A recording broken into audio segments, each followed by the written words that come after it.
What we're doing with the Tru Grind is we're standardising the grind, so we're no longer grinding a lot of metal away, we're actually sharpening.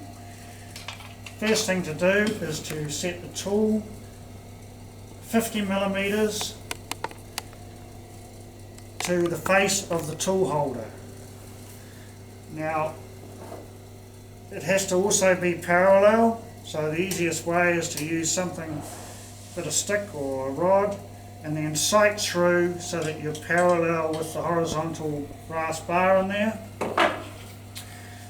This is ground at a 35-degree angle. We put our leg at 3, which is coming square off this cutting edge.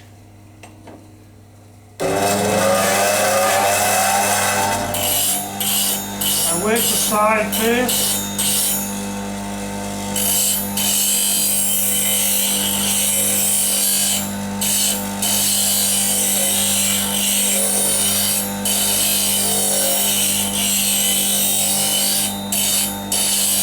Now I like straight sides on my tool, and by the way, this is my go-to tool.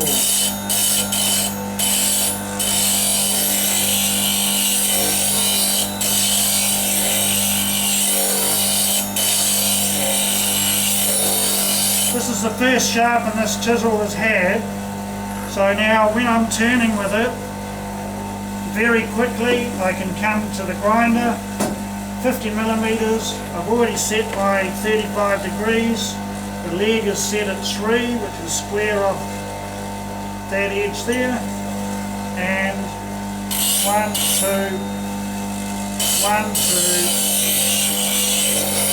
2, I'm back turning.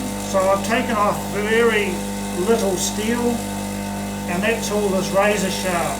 The advantage of the CBN wheels by Woodcut is they also sharpen cooler, so you're not getting any bluing, and failing that, for high-speed steel you need a white wheel or silicon carbide. It's no good using a grey stone. It's designed for carbon steel. This will heat and detemper your tool. Thanks for watching.